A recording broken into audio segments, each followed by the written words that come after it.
So I wanted to do another soul deposit on you. And I want to do a little storytelling with this one.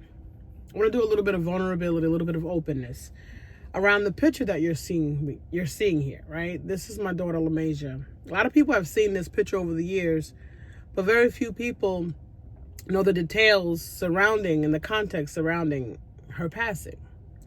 So I'm going to do a little demonstration when I say doing this work. When I say living this work, doing this work, and having a daily application of this work. What is this work? Because I've been explaining this for a long time, and I think I need to put in some more detail. So let's talk about LaMasia Vashti Ali Johnson.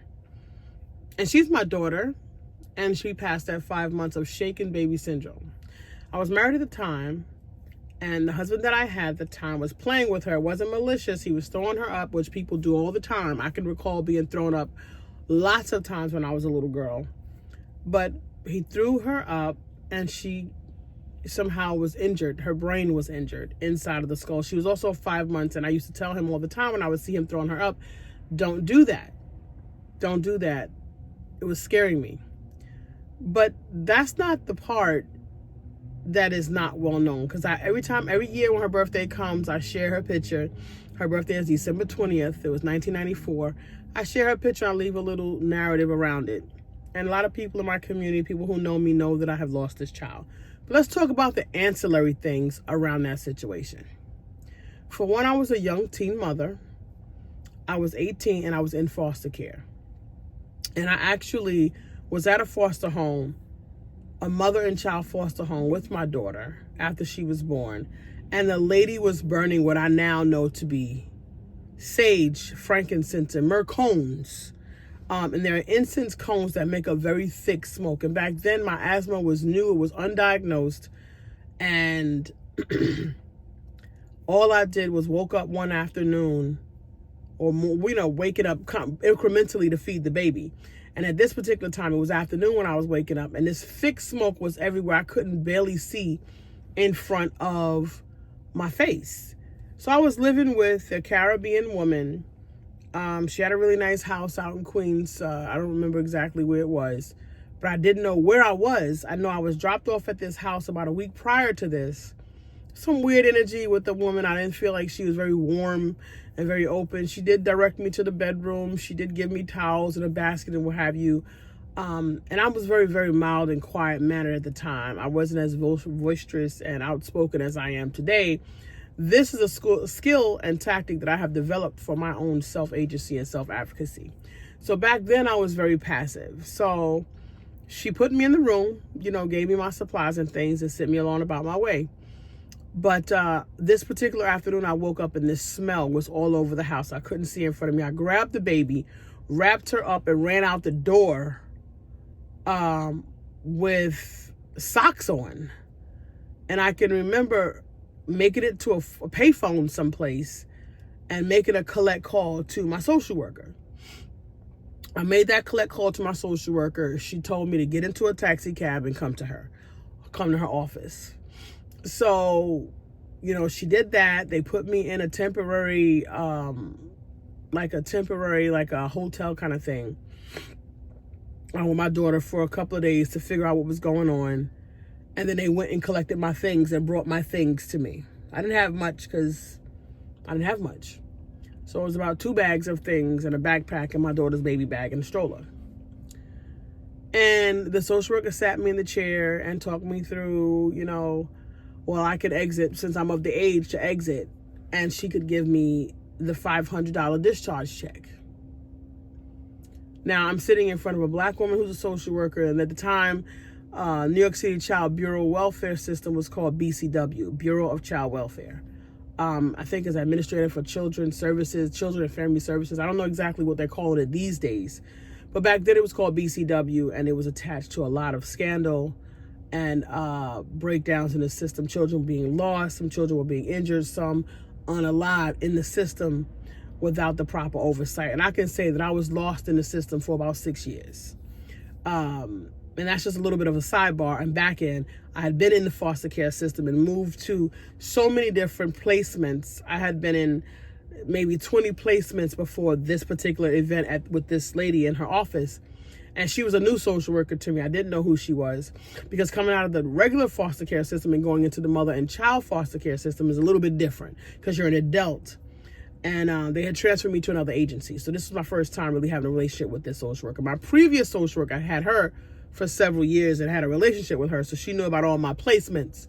And she was a white woman who, when I first got her, was new, graduating out of her social work program. And her name was Miss Deborah Carrabba. So back on track, I'm sitting in front of this woman, and she's telling me about this $500 check. So she gives me the check. I opt for the check. I don't know what, I told you I was passive. I didn't know what questions to ask. I was a young mother. All I knew is that this woman scared me half to death. I thought the house was burning down. She didn't come to my rescue. When I was screaming for her name, she didn't come. I just went out the door and kept going with my baby. And I was scared. And so she told me she would give me this $500 check. I thought that was the end of my situation. I was 18, so I was under the impression that I was just getting put out. So she gave me a referral to what was then called the Emergency Assistance Unit, EAU, which is the adult shelter system. So she gave me my $500 check and sent me to this adult shelter system. Now, let me be very clear. There was another track she could have sent me on. Let me tell you what that other track was. As a young mother, if she knew the depth of her job, which is why I'm such an exceptional worker, especially when I'm providing service and care to other people of color from disenfranchised communities, particularly Black people. I'm exceptional when it comes to giving service and support to them. But let me tell you what she could have done for me. She could have said, you know what, you're 18, you have this baby, you're going to need some support with your parenting skills and your workshopping and different things like that, since you don't really have any support. I was estranged from my family, didn't have a relationship with them at all. So she said, I could put you in a transitional shelter. In a transitional apartment, you have one roommate. It will be you and another woman with a baby. They'll put you in an apartment somewhere around the city, because they had a couple of different little apartments. Or they had these huge apartments where there would be 4 or 5 rooms in an apartment, and each room would have another family, a mother and a child, and you guys would share the kitchen, and there would be a social worker that would come once a week, and you'd be responsible for coming into the agency for different appointments, different workshops and classes, etc.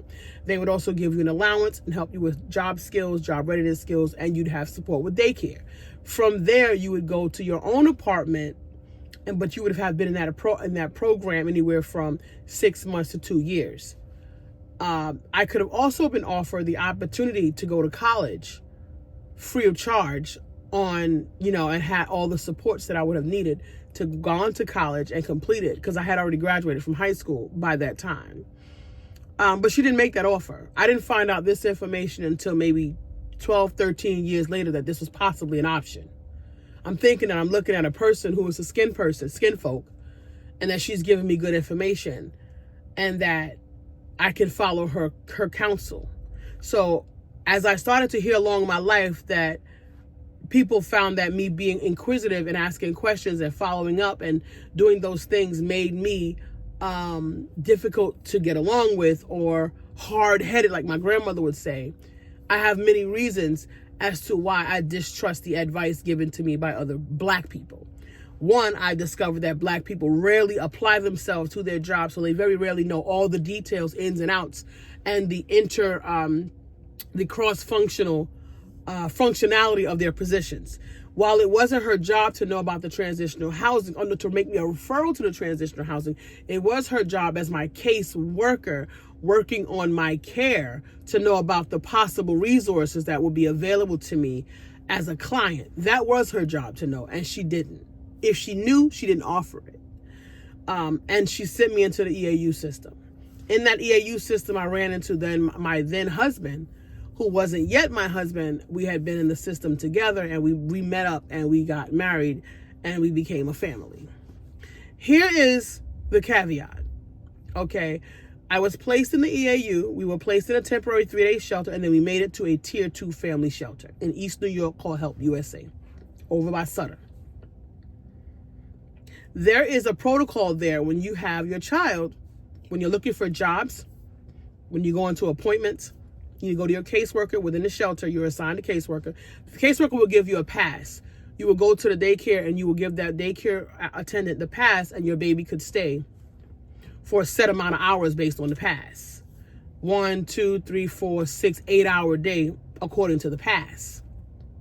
If you have a job, you could get a slot, an extended pass, so you don't have to get a pass every day. You get one pass every week, meaning that you checked in with your caseworker and you go to the daycare attendant and you give them, and your baby will come in and be allowed to stay if you have a job or are in school. Now, I was interviewing and going to appointments, and I'm always busy. You know, I'm always trying to get things in order because things are not in order. And I would feel this sense of anxiety and constant stress and unfocused. So I would always be trying to put things in order. So I had my baby. I went down to this daycare room. Guess who the daycare attendant was?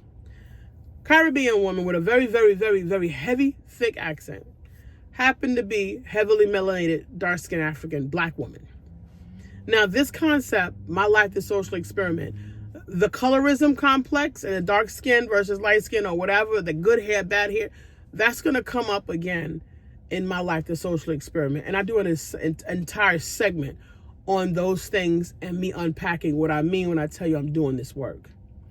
So how many traumas, how many hurts and disappointments, how many abandonments, how many circumstances did you hear me go through up to this point, as I'm now meeting this dark-skinned black woman who with a heavy Caribbean accent as the daycare attendant, and I'm at this door knocking to force with a slip to get into the daycare center. So I look on the clipboard, because this is the protocol. You look on the clipboard, there's 15 slots. So it's first come, first come, first serve. And there's 15 slots. There's 4 slots empty. I'm on the board, so I write my daughter's name into the 14th, into the 11th slot. There's 3 slots now left. Now my daughter is 12 of children that are inside the daycare now. This heavily melanated woman comes to the door and tells me, with the attitude that I don't understand where she could have possibly gotten this attitude with me. She and I had never had a negative interaction. I have never been a disrespectful, never been a nasty person. It's never even upset, which I rarely get wild, crazy upset. I've always felt like that was just the behavior of a savage. And I could also remember my childhood abuser always having these wild, crazy, hostile, angry faces. And that's not something that ever resonated with me. I'm a logical, reasonable person. So I'm always trying to reason and communicate with people, even back then. So what I was trying to do was understand, what did she want me to do? First of all, her accent was extremely thick. So that interaction with her also gave me a packing the work moving forward from that learned experience. Was I've spoken to people with East Indian, heavy Bangladeshi accents, heavy Japanese accents. I understand exactly what they're saying, because I was going to make sure that I never pissed anyone else off for not understanding what they were saying. When you have an accent in a space where you are not the dominant language, that actually is your duty to ensure you are communicating clearly. That's your duty. But I noticed that those individuals often get frustrated. So you know what? I'm not even getting ready to get into and tell you what you're supposed to be doing, what you're not doing, etc. I made it my business in the driver's seat to make sure that when I move forward through my life, I'm going to always understand what I'm being spoken. And I'm going to be sure that I get clarity and make sure that that is a value add situation. But in this particular circumstance, it exploded. And she started to shout at me. I started crying. She was telling me to get out. I grabbed my baby, my stuff, and I took my baby and I went back upstairs. Mind you, I was on the way to work. I was 5 blocks from the job. I was a cashier, part-time cashier, 4 hours at this grocery store not far away, that I had, walked up on and talked to the man or whatever. And he said, oh, it's a sweet, nice girl, what have you. And he wanted me to come on in.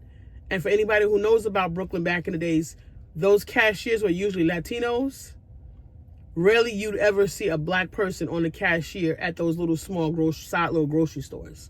So this was like a breaking in moment.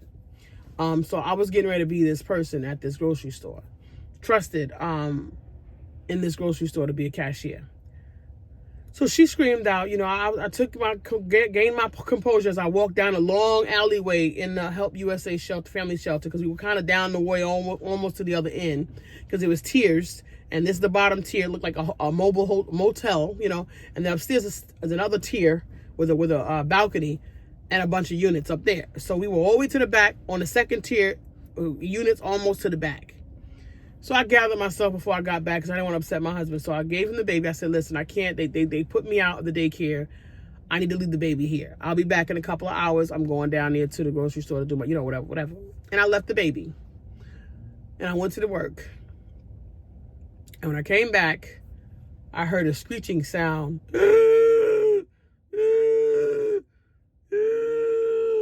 This is my daughter trying to breathe.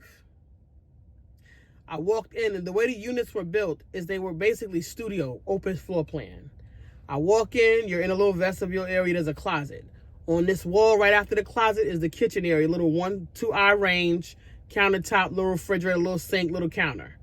Back here, just open space where there's a bed or a couch or a table.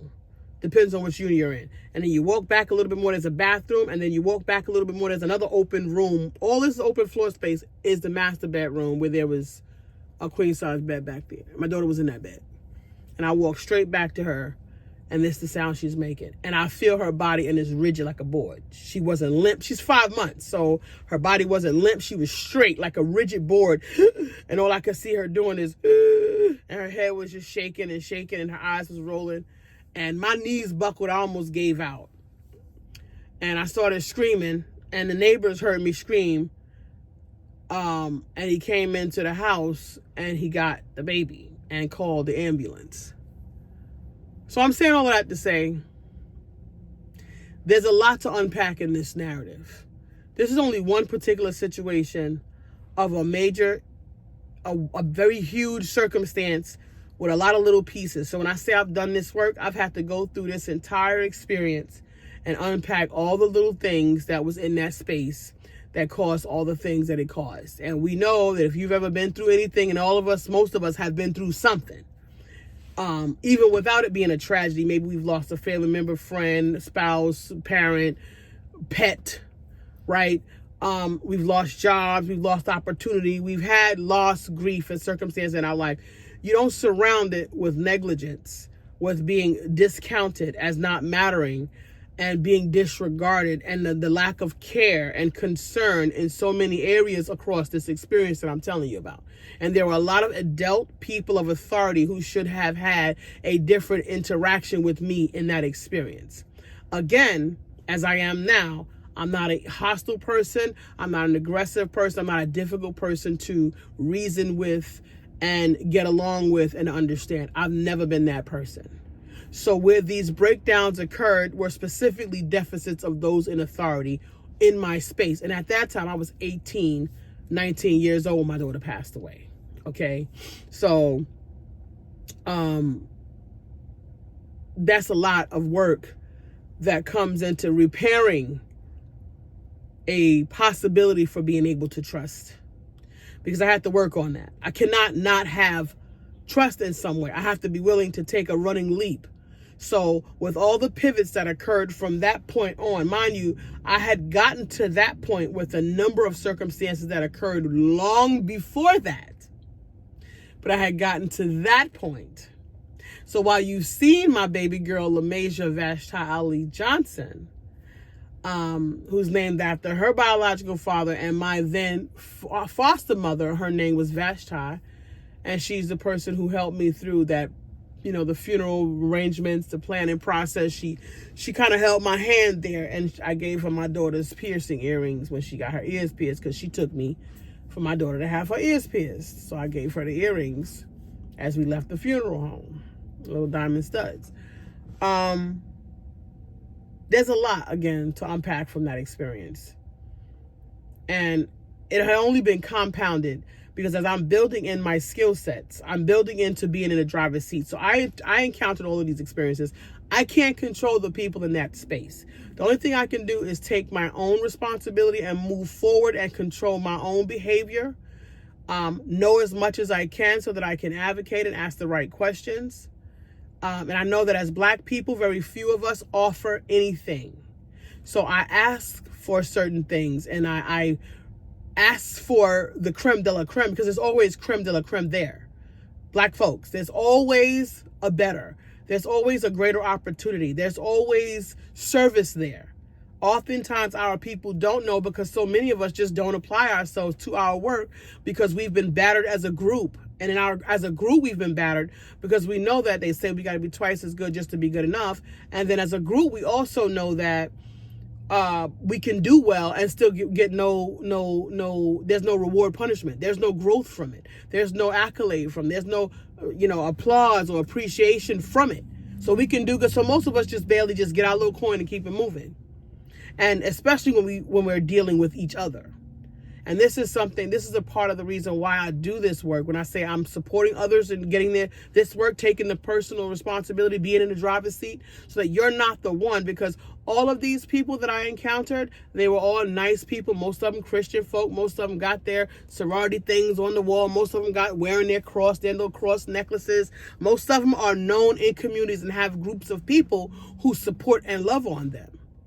Yet they go around into the world when they decide that they want to interact with someone that they've deemed that doesn't matter, because that's basically what happened. They decided that I didn't matter. And that wasn't the first time that I encountered that. Now, that woman, because I didn't deal with that experience because I had to deal with the grief of my daughter passing, I didn't go back and get nobody's head, right? Because that somebody was responsible for that. That social worker was responsible for sending me to the shelter. That was negligent. And not providing me with the options.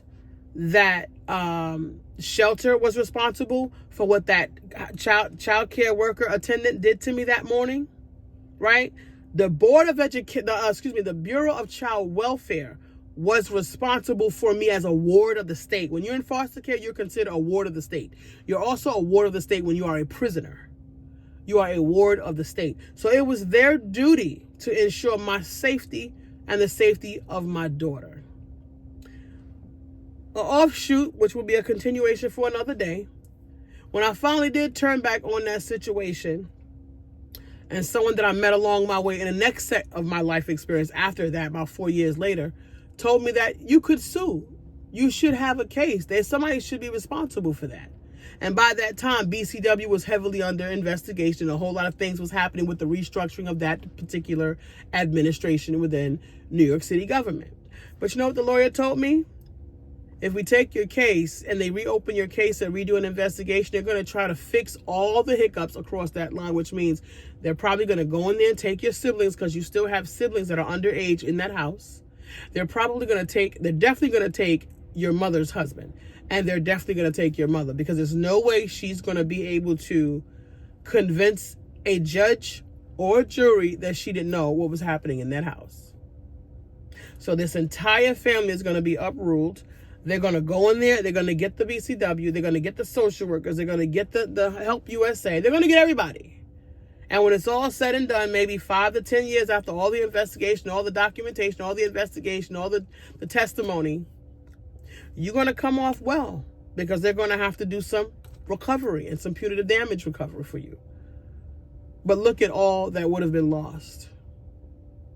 So this is one of the many times before I was 21 that I looked at an experience and I was self-sacrificial without thinking of myself and thinking of others. This is before 21 years old. Okay.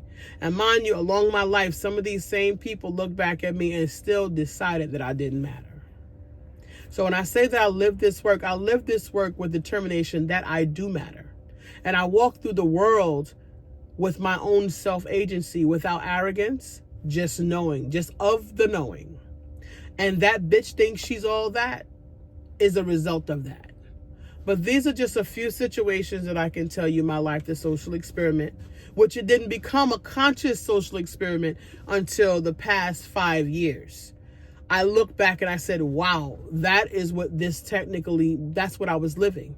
But I will be expressing some of these stories in my life, the social experiment, and then giving in some reinforcement around how I dealt with healing from those experiences and how I moved on. And some of them I didn't heal from. Some of them, there's still little remnants and pieces of things that I have tucked away that I have to go back in and check on every now and again and tighten up and see what I can trim off based on my knowing. But these things don't affect my self-concept. But I do run into so many people who I can tell you I have 1,000 reasons to distrust black folks. I have 1,000 reasons to turn my back on my people. 1,000s of reasons, and really some severe circumstances. But you know something? Because I love myself, and the greatest love of all is the love of self. After wrangling with the beast of the night, after 2 years and several months, 4 months, and however many, 3 weeks or what have you, and coming to understand and see myself for the first time after that darkness had, moved from me, I had fallen in love with the love that I had created within myself to be able to march through that madness and come through on the other side. And this is what I mean by I teach this work. I want to help us get out of there, because if we don't get out of there, we continue to do these things of harm to one another. And everybody is not me. I've encountered some people who have been mistreated. And I'm sure that the reason why they have this Texas-sized chip on their shoulders, because they are so hypersensitive, because they're so protective of their ego, and their scarcity mentality is so fearful, and they just, block and are negative and maliciously withholding and do all the things that they have done, is because they ran into someone who mistreated them. But if we can help, how about if we can help mistreating each other? How about if we can create a better environment for better relationships and better quality of relationships, and we can take ourselves from the scarcity mentality, because there is plenty for everybody to have plenty. There really is no reason for people to feel that everything is going to run out and there's going to be none for them. So I'm talking about my journey coming through the processes of the experiences. I lived these experiences. And I worked through these experiences, and I educated myself, and I dug into the deepest halls of my mind. I talked to my ancestors. I stayed in contact with divine insight and guidance. I trusted my own intuition. I took the courage to activate. I took the courage. Walk by faith and not by sight. I don't know what's going on over there, but I was told if you do it like this, and this, that this is supposed to occur. And guess what it did? It did. And a renewing of the mind. And you can't pour new wine into old wineskins. And peace that passes understanding. It happened. Now, my issue in this lived experience is getting through those who haven't got there yet, who are an obstruction, who don't comprehend, who are dangerous because of their ignorance, who misunderstand where I'm at. If I've been through as much as I've been through, you need to know that as much of the circumstances I've been through that much pain, I've been through that much recovery, and now I have that much love. Because that's what it comes back to. So it wasn't for nothing. So when they say that bitch thinks she all that, that's just demonstrating that you're somebody who is still eating baby food. You're nowhere near solid food yet. Nowhere near chewing steak on this journey of maturation. And you have a lot of work to do. And you are on a journey of apprenticeship. And if I were you, I would approach the bench in such a way. Because it is a great place to be, knowing that you are in the growing stage, the learning curve. I reveled in my learning curve. And I was really excited the more I learned and the more that I understood my personal development. And I cataloged my development little by little, all of the little things that I learned to do, and how I learned to be with my energy, and how I learned to center myself, and how I learned to deal with others around me, and how I learned to be nurturing and offer the olive. All these things, I would just celebrate my own growth process. I was very happy about that.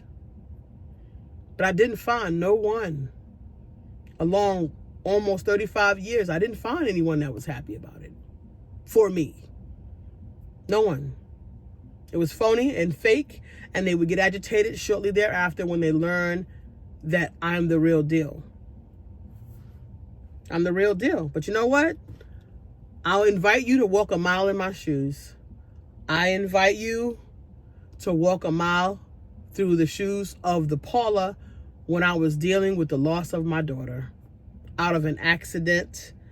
And by the way, 5 days after her being in the hospital, they told me that she would be completely brain dead, and offered that if I wanted to sign her documentation or for her to be an organ donor. And her biological father consented to her being an organ donor. Well, here's another caveat. 1, 2, 3, 4, 5 years later, I was sitting at Dell Computers as a phone sales operator next to a woman whose daughter had received a lung transplant, who they told her that her daughter was brain dead. That daughter was 17 years old, and she was inviting me to her graduation. So here comes another flood of a bunch of things that occur right now. Suppose, what if, maybe. Did I make the right decision? A journey of that experience. Think about all the things. If you can, look at me, because I actually lived this. I lived the circumstance. And that's only one situation, and all the offshoots and all the arms and legs that spring off from that experience, and all the learning and healing and growth that happened from just that one experience. And I'm here to tell you that one experience was magnanimous, but I believe it might only represent about 5% of what I've faced. It only represents about 5% of what I have faced and thrived through. So family, I thank you for listening to this Soul Deposit today. I'm your sister Nephara, your Pan-African Transformational Coach and your Minister of Learning and Development. And I thank you for coming into the Keys to Soar Powerhouse and being with me through my healing journey and continued growth process as I support you on your healing journey and continued growth process. We here are a stand for the ascending of the African soul and the opening of the African spirit. Sawubona African, I see you. And namaste, the divine in me honors and respects the divine in you. If this is your first time here, please subscribe. This is the Keys to Soar Powerhouse. Here we do this work, real time. Hit the subscribe button along with the bell. The bell will let you know when I come back and put these soul deposits in on you. They're here to fortify you, African. Fortify. This is what I'm telling you. You have to fortify so that you grow strong, and you grow with the courage, and you grow with the actual tools that will help you get to the place you want to get to. Hit the like button, leave a comment, let me know how you feel. Talk to me about your experiences. I'm definitely here for an exchange. Thank you so much, and see you next time. Peace, power, and blessings.